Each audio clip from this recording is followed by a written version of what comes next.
ഞാനൊരു കാര്യം ചോദിച്ചോട്ടെ ശ്രീ? ഞാൻ നമ്മുടെ ചോദിച്ചോ, ഇവിടെ അങ്ങനെ പ്രശ്നമൊന്നുമില്ല, ചോദിക്കാം. ഓക്കെ. ഷിബു പാസ്റ്റർ നമസ്കാരം. ഒരു സംശയം ചോദിക്കുന്ന കേട്ടോ, ഇത് ഡിബേറ്റും വഴക്കമൊന്നുമല്ല. മനുഷ്യൻ മരിക്കുന്നതിൻ്റെ അടിസ്ഥാനപരമായ കാരണം മനുഷ്യൻ പാപം ചെയ്തതാണ്, ശരിയാണോ? മനുഷ്യൻ മരിക്കുന്നത് പാപം ചെയ്തിട്ടല്ല. എന്ന് വെച്ചാൽ ബൈബിളിൽ പറഞ്ഞിരിക്കുന്നത് പാപത്തിന്റെ ശമ്പളമാണ് മരണം എന്നാണ്. അപ്പൊ അത് ഷിബു പാസ്റ്റർ എടുക്കൂല.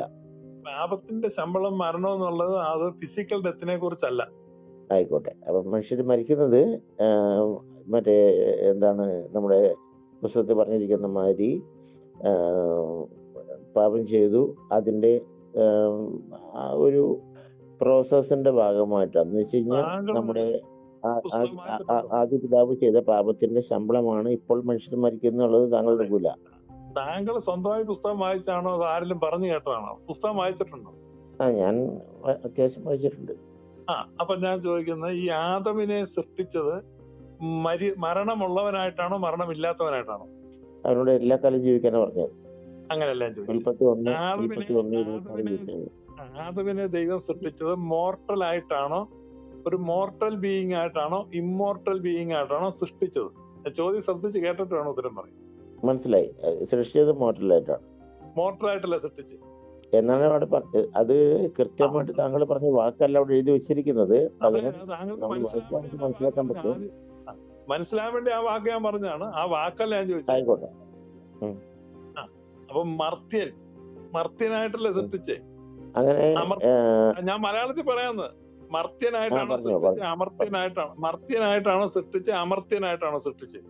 അമർത്യനായിട്ടാണ്. അതായത് നിങ്ങൾ സന്താനപക്ഷമുള്ളവരായി പെരുകി ഭൂമിയിൽ നിറഞ്ഞ് നിങ്ങൾ സന്തോഷമായിട്ട് ജീവിച്ചോളൂ, നിങ്ങൾ ഇന്ന തെറ്റ് ചെയ്താൽ നിങ്ങൾ മരിക്കും എന്നാണ് എഴുതി വെച്ചിരിക്കുന്നത്. ഞാൻ ചോദിക്കുന്നത്, അത് എഴുതി വെച്ചിരിക്കുന്ന കാര്യമാണ്, ഞാൻ വായിച്ചിട്ടുള്ളതുകൊണ്ടാണ് പറയുന്നത്. ആയിക്കോട്ടെ, അത് 1 മുതൽ വായിച്ച ഇപ്പൊ ഞാൻ ആവശ്യമില്ല. അപ്പൊ എന്റെ ചോദ്യം ഇത്രേ ഉള്ളൂ. താങ്കൾ പറയൂ. ഞാൻ എന്റെ ചോദ്യം നിൽക്കുകയാണ്, ഇതേ അമർത്യനായിട്ടാണ് ഇദ്ദേഹത്തെ സൃഷ്ടിച്ചതെന്ന് തെളിവ് വെക്ക്. ഒരു കാര്യം ചെയ്യൂ, നിങ്ങൾ ഇന്ന തെറ്റ് ചെയ്താൽ നിങ്ങൾ ആ തെറ്റിന് നാളിൽ മരിക്കും എന്ന് പറഞ്ഞിട്ടുണ്ട്. അവർ തെറ്റ് ചെയ്തു, ആ തെറ്റ് ചെയ്തതിന് ശേഷമാണ് അവർ മരിക്കുന്നത്. ആയിക്കോട്ടെ, അതിന് മുൻപ് നിങ്ങൾ ഇത്ര അതങ്ങനെ നിങ്ങൾ പറയുമ്പോ എനിക്ക് റെസ്പോണ്ട് ചെയ്യണ്ടേ? നിങ്ങൾ പറഞ്ഞ് നിങ്ങൾ തന്നെ കണ്ടു അങ്ങനെ വെക്കുന്നേ. അതായത് നിങ്ങളെ പറഞ്ഞേ ഇവര് മരിക്കുമെന്ന്. അപ്പൊ മരണമുള്ളവനാണെങ്കിലല്ലേ മരിക്കുള്ളൂ. മരണമില്ലാത്തവർക്ക് മരിക്കാൻ പറ്റുമോ? അങ്ങനെയല്ല പാസ്റ്റർ. അങ്ങനെ ഇതിനെ വ്യാഖ്യാനിക്കുമ്പോൾ ചെറിയ പ്രശ്നമുണ്ട്. മനുഷ്യൻ മരിക്കുന്നത്, ഒന്നാമത്തെ കാര്യം, ഞാൻ സംസാരിക്കുന്ന ബൈബിളിനെ ബേസ് ചെയ്തിട്ടാണ്. താങ്കള് ബൈബിൾ വിശ്വസിക്കുന്നുണ്ടല്ലോ എനിക്കറിയില്ല. ആയിക്കോട്ടെ, മനുഷ്യൻ മരിക്കാൻ തുടങ്ങിയത് നിങ്ങളവിടെ നിൽക്കുക. ഞാൻ ചോദിക്കുന്നത് പറ, അമർത്യനായിട്ടാണ് മനുഷ്യനെ സൃഷ്ടിച്ചത്. മനുഷ്യൻ അമർത്യനായി ദൈവം സൃഷ്ടിച്ചതാണ്. ഇമ്മോർട്ടൽ ആയിരുന്നു, മോർട്ടൽ അല്ല എന്നതിന് ബൈബിളിൽ നിന്ന് നിങ്ങൾ വാക്യം ഉദ്ധരിച്ച് തെളിവ് വെക്ക്. നിങ്ങൾ പറഞ്ഞു പോകാതെ. ഓക്കെ, നമുക്ക് സമാധാനമായിട്ട് സംസാരിക്കാം കേട്ടോ. അപ്പം ബൈബിളിലെ മനുഷ്യൻ സൃഷ്ടിക്കുന്ന സമയത്ത് മനുഷ്യൻ മരിക്കാൻ വേണ്ടി, ഇതിപ്പോ താങ്കളുടെ റൂമിനകത്ത് വന്നിരിക്കുന്ന പോലത്തെ അവസ്ഥയാണല്ലോ. എനിക്കൊരു സമയം തരൂ, ഒരു 30 സെക്കൻഡ് നിൽക്കുന്നുള്ളത്. ഒരു മിനിറ്റ് ഞാൻ പറയാം ബെന്നിച്ച. ഇത് നോക്കാം, ഇത് വിഷയം ഇതാണ്. താങ്കൾ ഒരു സ്റ്റേറ്റ്മെന്റ് വെക്കുക, ഒരു കൺക്ലൂഷൻ. താങ്കൾ സ്റ്റേറ്റ്മെന്റ് അല്ല, താങ്കൾ ഒരു കൺക്ലൂഷൻ ഇവിടെ നടത്തിയിട്ടുണ്ട്. അപ്പൊ ആ കൺക്ലൂഷന് അനുരൂപമായ ഒരു വചനമാണ് അദ്ദേഹം ചോദിക്കുന്നത്. ഇപ്പൊ എനിക്കറിയത്തില്ല അങ്ങനെ ഉണ്ടോ ഇല്ലയോ എന്ന്. അങ്ങനെ ഉണ്ടെങ്കിൽ ആ വചനം കൊടുക്കുക, നമുക്ക് അതിനുശേഷം അടുത്ത വിഷയത്തിലേക്ക് കടക്കാം. താങ്കൾ ആയിക്കോട്ടെ എന്ന് പറഞ്ഞ് മുന്നോട്ട് പോകുന്നതുകൊണ്ടാണ് ഈ സാരാഗ്രഹി ഇതേ കയറി പിടിക്കുന്നത്. താങ്കൾ ആയിക്കോട്ടെ എന്ന് പറയാതെ ഏത് വചനമാണ് അങ്ങനെ പറയുന്നതെന്നുള്ള ഒരു വചനം കൊടുക്കുക, എന്നിട്ട് നമുക്ക് മുന്നോട്ട് പോകാം. Okay, thank you. ഒന്നാമത്തെ പ്രശ്നം എന്ന് വെച്ചാല്, ഈ നമ്മുടെ ഷിബു പാസ്റ്ററിനെ ഞാൻ ബൈബിൾ പഠിപ്പിക്കേണ്ട ആവശ്യമില്ല. പകരം ഞാൻ പറഞ്ഞു, ഉൽപ്പത്തി 1:26-27 എന്ന് ഞാൻ പറഞ്ഞു. നിങ്ങൾ സന്താനപുഷ്ടിയുള്ളവരായി പെരുകുക, ഭൂമിയിൽ ജീവിക്കുക എന്നാണ് പറഞ്ഞത്, അല്ലാതെ മരിക്കുക എന്നല്ല പറഞ്ഞത്. അവർ മരിക്കുന്നത് എന്തുകൊണ്ടാണെന്ന് അതിന് തൊട്ട് മുമ്പോട്ട് വായിച്ച് മനസ്സിലാക്കാൻ പറ്റും. അത് നമ്മൾ പാപം ചെയ്തിട്ടാണ്. പാപം ചെയ്യുക എന്ന് പറഞ്ഞാൽ നിങ്ങൾ തിന്നരുതെന്ന് പറയുന്ന ഫലത്തിൻ്റെ കായെടുത്ത് കഴിക്കുക. അതിൻ്റെ പേരിലാണ് അവർ മരിച്ചതെന്നാണ് ആ പുസ്തകത്തിൽ എഴുതി വെച്ചിരിക്കുന്നത്. അതിനകത്ത് എന്തെങ്കിലും സത്യാവസ്ഥ ഉണ്ടോ എന്നാണ് ഞാൻ ചോദിച്ചത്.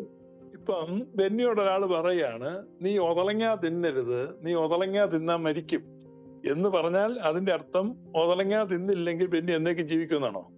ഞാൻ ഒതളങ്ങ തിന്നാൻ മരിക്കും, ആയിക്കോട്ടെ.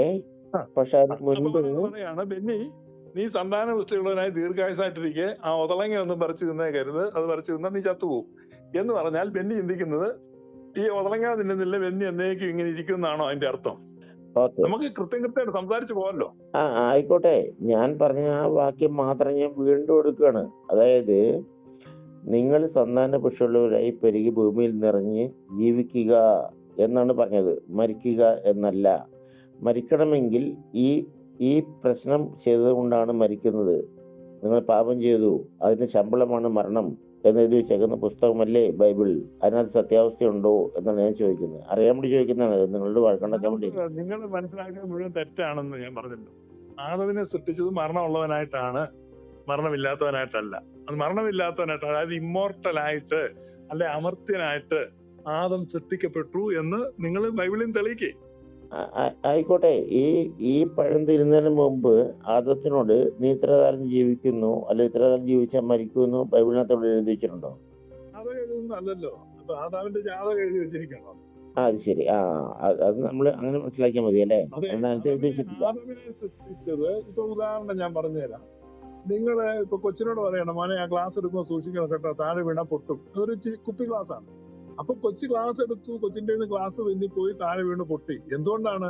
അത് ഫ്രജൈലാണ്, ബ്രേക്കബിൾ ആണ്, അതുകൊണ്ടാണ് അത് പൊട്ടിയത്. അതേസമയം ഒരു സ്റ്റീൽ പാത്രം ആയിരുന്നെങ്കിൽ ഇത് താഴെ വീണാലും പൊട്ടത്തില്ലായിരുന്നു. അപ്പൊ ആദം കണ്ടീഷൻ കൊടുക്കുകയാണ്, നീ ഇത് തിന്നുമ്പോ മരിക്കും എന്ന് പറഞ്ഞാൽ അവൻ ഓൾറെഡി മരണം ഉള്ളവനായതുകൊണ്ടാണ് അത് പറയുന്നത്. മരണമില്ലാത്തവനാണെങ്കിൽ അവനോട് പറയണോ, നീ എന്നാ കോപ്പി ചെയ്താലും നീ ചാവി കയറണമെന്നല്ലേ പറയേണ്ടത്? അപ്പൊ ഇതൊക്കെ അടിസ്ഥാനപരമായിട്ട് തെറ്റിദ്ധാരണയാണ്, മനസ്സിലായില്ലേ? അതുകൊണ്ട് കൃത്യമായിട്ട് കാര്യങ്ങൾ മനസ്സിലാക്കി പറയുന്ന ആളുകളുടെ അടുത്ത് നിങ്ങളുടെ ഈ ഉപായം ഒന്നും നടക്കില്ല. ഒരു പണി ചെയ്യാം, അതാണ് പ്രശ്നം. ഒരു പണിയും ചെയ്യണ്ട. ആദം വാസ് മോർട്ടൽ, ഇമ്മോർട്ടൽ അത് വാക്യം വെച്ചതിലേക്ക് അത് തെളിയിച്ചിട്ട് നിങ്ങളുടെ പോയിന്റ് നമുക്ക് ചർച്ച ചെയ്യാം. അത് നിങ്ങൾക്ക് വാക്യമില്ല, ഒന്നുമില്ല, ലോജിക്കും ഇല്ല, സ്ക്രിപ്റ്ററും ഇല്ല. ചുമ്മാ നിങ്ങൾ പറയുന്നൊക്കെ ആര് വിഴുങ്ങാൻ. അതൊക്കെയാണ് പെന്തക്കോസ്തായിട്ട് പോയി കഴിഞ്ഞാൽ അവരിതൊക്കെ വിശ്വസിക്കുന്ന അവിടെ വിജയിക്കും. അവിടെ ചെന്ന് പോയി ഞാൻ പെന്തക്കോസ്തുകാരനല്ല. നിങ്ങൾ പറഞ്ഞേ, പെന്തക്കോസ്തുകാർ ഇത് നിങ്ങൾ പറഞ്ഞ രീതിയിലാണ് വിശ്വസിക്കുന്നത്. അപ്പൊ അവരോട് നിങ്ങൾ എന്ന് പറഞ്ഞാൽ വിജയിക്കും. ഞാൻ അതൊന്നും എടുക്കത്തില്ല. Adam was mortal. മനസ്സിലായി. കാരണം വെച്ചാല് ഇപ്പൊ അത്യാവശ്യം താങ്കള് നല്ല രീതിയിൽ ഈ വിഷയങ്ങളൊക്കെ അഡ്രസ് ചെയ്യുന്ന ഒരുപാട് തവണ താങ്കളുടെ റൂമിൽ ഞാൻ കേട്ടിട്ടുള്ള ആളാണ്. അപ്പൊ അതുകൊണ്ട് ഞാൻ സംശയമായിട്ട് ചോദിച്ചെന്ന് മാത്രമേ ഉള്ളൂ. ഞാൻ ഡിബേറ്റ് എടുത്തില്ല, എനിക്ക് താല്പര്യമില്ല. പകരം എഴുതി വെച്ചേക്കുന്ന കാര്യം മാത്രമാണ് ഞാൻ പറഞ്ഞത്. അതിന് നമുക്ക് വ്യാഖ്യാനിക്കാം. ഇപ്പൊ എനിക്ക് വേണമെങ്കിൽ എൻ്റെ സൗകര്യത്തിന് വ്യാഖ്യാനിക്കാം, താങ്കൾക്കും വ്യാഖ്യാനിക്കാം. അങ്ങനെ വ്യാഖ്യാനിച്ചാണല്ലോ ഈ 14,000 വിഭാഗങ്ങളും ഈ കണ്ടുകണ്ട നിങ്ങൾ എന്തിനാ മറ്റു കാര്യങ്ങളിലേക്കൊക്കെ പോകും? നിങ്ങൾക്ക് എന്തെങ്കിലും ആശയം ഉണ്ടെങ്കിൽ ആ ആശയം കൃത്യമായിട്ട് പറയുക. അത് നമുക്ക് പറ്റുന്നില്ലെങ്കിൽ ആശയം വളരെ കൃത്യമാണെന്ന് ഞാൻ പറഞ്ഞല്ലോ. പാപത്തിന്റെ ശമ്പളമാണ് മരണം എന്ന് എഴുതി വെച്ചിട്ടുണ്ട്. നമ്മൾ എന്ത് പാപമാണ് ചെയ്തതെന്ന് താങ്കൾ പറയൂ. ഞാൻ ചോദിച്ചതല്ലേ 3 തവണ, താങ്കൾ അതിന് ഉത്തരം പറഞ്ഞോ? പാപത്തിന്റെ ശമ്പളമാണ് മരണം എന്ന് ബൈബിളിൽ എഴുതി വെച്ചിട്ടുണ്ട്. എന്ത് പാപമാണ് താങ്കൾ ചെയ്തത്? താങ്കൾ മരിക്കും, ഞാനും മരിക്കും, ഇരിക്കുന്ന ഷൈജു മരിക്കും, അനാമിക മരിക്കും. എന്ത് പാപമാണ് ചെയ്തത് ഒന്ന് പറയൂ. പാപത്തിന്റെ ശമ്പളം മരണം എന്ന് പറഞ്ഞത് ഫിസിക്കൽ ഡെത്ത് അല്ലെന്ന് ഞാൻ പറഞ്ഞത് നിങ്ങളോടല്ലേ, നിങ്ങൾ കേട്ടില്ലേ? അപ്പൊ ഈ എഴുതി വെച്ചേക്കുന്ന സാധനത്തിന് നമ്മൾ സൗകര്യപ്പോലെ വ്യാഖ്യാനിച്ചാൽ മതിയോ? ബൈബിളിന്റെ വ്യാഖ്യാനം ബൈബിൾ വെച്ചാണ് വ്യാഖ്യാനിക്കുന്നത്. ബൈബിൾ വെച്ച് വ്യാഖ്യാനിക്കാൻ പറ്റില്ല. ബൈബിൾ വായിച്ച് മനസ്സിലാക്കാൻ പറ്റുള്ളൂ. പറയട്ടെ, ഇനി മ്യൂട്ട് ചെയ്തിരിക്കണം, പറഞ്ഞു തീരുന്നാലേ. ധൂർത്തനായ പുത്രൻ പിതാവിന്റെ സന്നിധിയിൽ നിന്ന് അകലെ പോയി. പിന്നെ അവൻ തിരിച്ചു വന്നു. യേശു പറയുന്ന അവൻ തിരിച്ചു വന്നപ്പോ ഈ പിതാവ് പറയാണ്, ഈ എന്റെ മകൻ മരിച്ചവനായിരുന്നു, ഹി വാസ് ഡെഡ്, അവൻ മരിച്ചവനായിരുന്നു എന്ന് പറഞ്ഞാൽ പിതാവിന്റെ സന്നിധിയിൽ നിന്ന് ഡിപ്പാർട്ടഡ്, മരിച്ചു എന്ന് പറഞ്ഞാൽ ദൂരെ പോയി, അകന്നു പോയി. അപ്പൊ ദൈവത്തിൽ നിന്ന് അകന്നു പോകുന്ന അവസ്ഥയാണ് മരണം എന്ന് പറയുന്നത്. അതിക്രമങ്ങളിലും പാപങ്ങളിലും മരിച്ചവരായിരുന്ന നമ്മെ അവൻ ജീവിപ്പിച്ചു. പൗലുസ്ലിയ പറയാണ്. പൗലുസ്ലിയ മരിച്ചായിരുന്നോ? അതെ, ഞങ്ങൾ മരിച്ചവരായിരുന്നു, നമ്മളിപ്പോ ജീവിച്ചെന്ന് എഫെസ്യ ലേഖനത്തിൽ എഴുതി വെച്ചിരിക്കുക.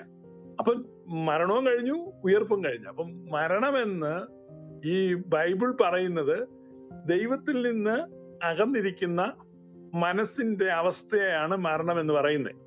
അതുകൊണ്ടാണ് ദൈവം വന്നു എന്ന് കേട്ടപ്പോ ആദം മരത്തിന്റെ ഇടയിൽ പോയി ഒളിച്ചു എന്ന് പറഞ്ഞാൽ അവൻ മരിച്ചു. ദൈവസന്നിധി നിൽക്കാൻ പറ്റുന്നില്ല, ദൈവത്തെ പറ്റി ചിന്തിക്കാൻ പറ്റുന്നില്ല, ദൈവത്തോട് സംസാരിക്കാൻ പറ്റുന്നില്ല. ആ ഒരവസ്ഥയാണ് മരണം എന്ന് പറയുന്നത്.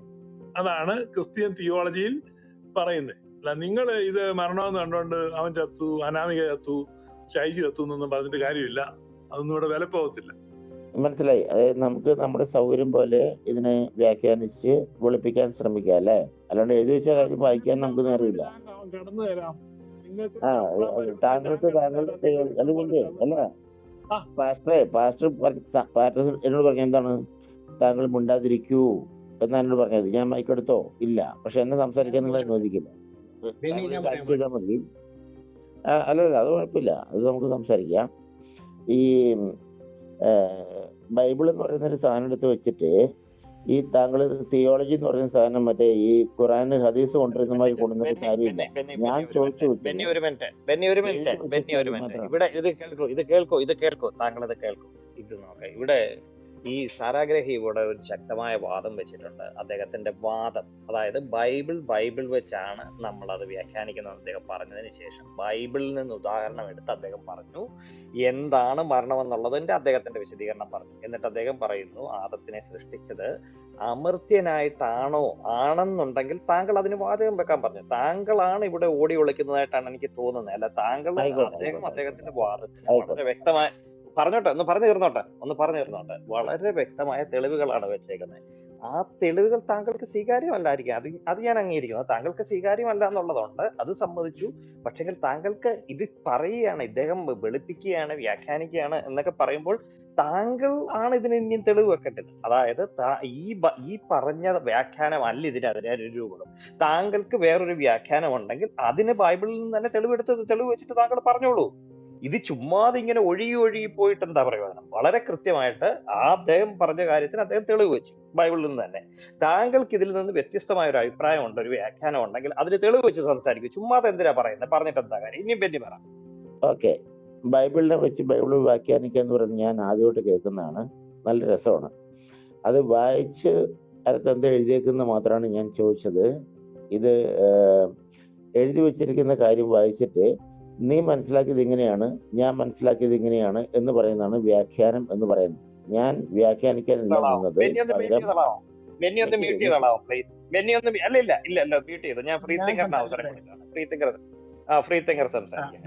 പുള്ളിക്കാരൻ ഒരു സ്പെസിഫിക് ക്വസ്റ്റ്യൻ ചോദിച്ചു, അതിന് ഞാൻ സ്പെസിഫിക് ആയിട്ട് ഒരു ആൻസർ പറയുന്നു ബൈബിളിൽ നിന്ന്. അതായത് Genesis 3:22, and the Lord God said, behold, the man is become as one of us to know good and evil, and now lest he put forth his hand and take also of the tree of life and eat and live forever.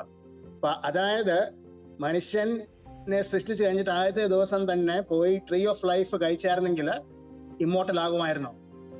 ഇപ്പൊ നമ്മൾ പറഞ്ഞ കാര്യമല്ലേ ഇത്? ക്ഷമിക്കാൻ ചോദിച്ച verse എന്നതാ എനിക്ക് പിടികിട്ടിയില്ല കേട്ടോ. നിങ്ങൾ പറഞ്ഞ എന്തോ ഒരു മുഴക്കം പോലെ എനിക്ക് തോന്നിയുള്ളൂ. ചോദ്യം എന്നാന്ന് ചോദിക്കാമോ? ഓക്കെ, ഇപ്പൊ കേൾക്കാവോ? ശരിക്ക് ഇപ്പൊ കേൾക്കാം.